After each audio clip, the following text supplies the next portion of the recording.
Juan. Espanya i Catalunya al segle XIX.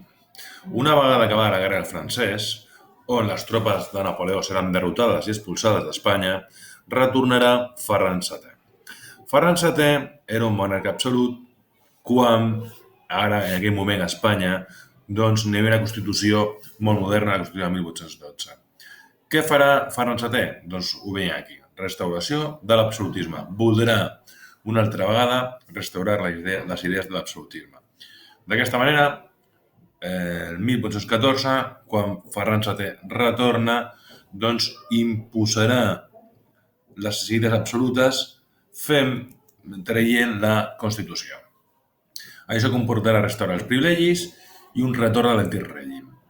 Entre el 1814 i 1880 governarà d'una manera absolutista. Els liberals seran perseguits i molts d'ells hauran de fugir d'Espanya, hauran d'exiliar-se.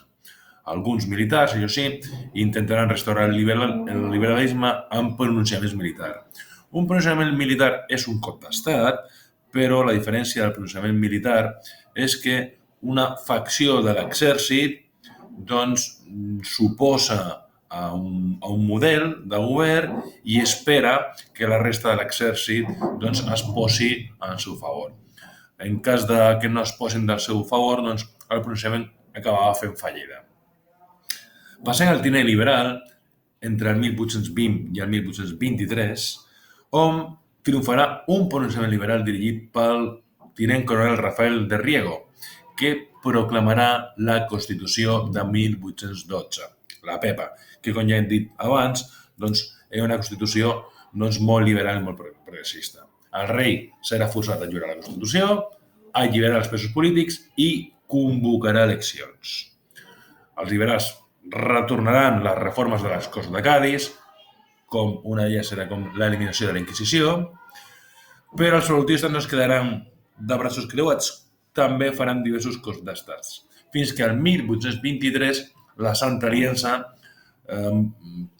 aquella aliança de països absolutistes que acordaven que en cas de que un país doncs, imposés unes lleis liberals i feien fora els monarques, doncs els ajudarien. Doncs la Santa Aliança envia aquí els 100.000 fills de Sant Lluís i restituirà l'ordre i la corona a Ferran VII. La dècada ominosa del 1823 al 1833 i la Guerra Carlina. La tornada de Ferran VII considera una greu crisi econòmica. D'una banda, la Hisenda no tenia fons i la pèrdua de l'imperi americà agreujava aquesta situació econòmica. El rei intentava modernitzar el govern a un consell de ministres que substituís la camarilla que li havia donat suport. Què és una camarilla? Una camarilla és un grup d'amics, un grup de coneguts, de pròxims, que era el que assessoraven.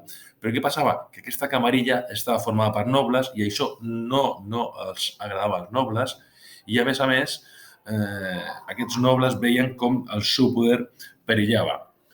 A més de que el monarca volia modernitzar, treure la camarilla, els liberals tampoc ajudaven molt perquè intentaven fer constants pronunciaments per fer-lo fora. I aquesta crisi econòmica que intenta arreglar el monarca li hem d'afegir un problema dinàstic, degut a la llei sàlica. La llei sàlica és una norma que diu aquí a Espanya que no poden governar les dones. Ferran VII tenia un problema perquè qui havia d'heretar la seva corona era la seva filla. Per tant, promulga la pragmàtica sanció en la qual anul·lava aquesta llei perquè la corona caigués sobre la seva filla, Isabel. Els absolutistes, evidentment, això no van voler i es van oposar. El grup d'absolutistes li van donar suport al germà de Ferran VII, Carles. El 1833, Ferran morirà i la seva viuda, Maria Cristina, governarà en lloc d'Isabel, que només tenia 3 anys. Però, clar, aquí esclata una guerra. D'una banda, els que estaven a favor del germà de Ferran VII, Carles, i d'una altra banda, els que estaven a favor d'Isabel, la filla de Ferran VII. La guerra, en realitat, va ser un conflicte també ideològic, perquè els liberals donaven suport a Isabel, eren els més progressistes, i els carlins, que donaven suport al germà de Ferran VII, eren els més absolutistes i volia una societat més tradicional. El cas és que la guerra va durar fins al 1840 amb la derrota dels carlins i això ja li va donar via lliure al govern d'Isabel, la filla de Ferran VII. Moltes gràcies per la vostra